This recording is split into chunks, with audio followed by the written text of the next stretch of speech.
Hi, I'm Sean McClure. Not too long after I published Barry Go Pay, a high school student came and asked me what it took to be an author. And the question struck me because for me, being a full-time data guy, I'm a data analyst, data manager by day, my writing hobby was at nighttime. And personally, I don't have any formal education as it relates to writing. And as a matter of fact, when I was in school, I didn't get very good grades in English. So to ask me that question, I thought, that's interesting. I'm a published author, yet I don't have the typical formal education that people would think of that they would need to be a writer. So what I told this girl is if you want to be an author, I would highly recommend English classes and writing to at least build that skill. But I think more importantly is you have to have an active mind. You have to understand the story that you're going to write. Now maybe you don't know the whole story all the way through. Maybe you just have a beginning or you have a general theme. But start writing. Sit down and write chapter 1 or sit down and write the first chapter. That's what I did with Barry Go Pay. To be honest, when I started Barry Go Pay, I didn't know how it was going to end. I only knew how it was going to begin and I had a general idea of what the theme was. But the story progressed as I continued to write.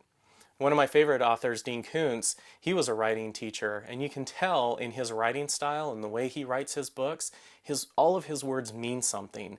It's such an artistic way of writing. I know there's people out there who don't particularly like his embellishment of words, but it's something that fascinates me, the way he can color a sky or he describes a tree or all of these setting things that Dean Koontz does.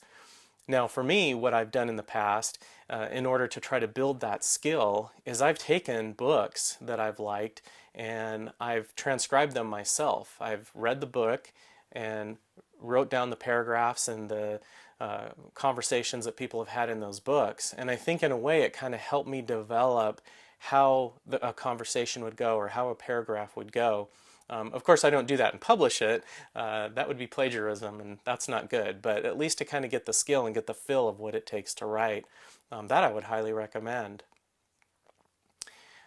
Aside of that, to be an author, just have that story and sit down and write.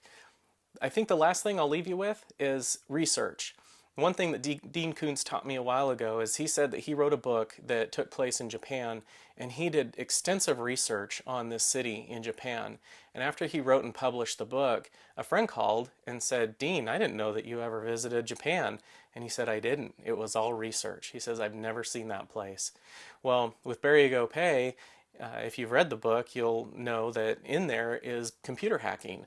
I'm not a computer hacker. Yes, I work with computers, but I know nothing about getting in through a back end and doing malicious attacks.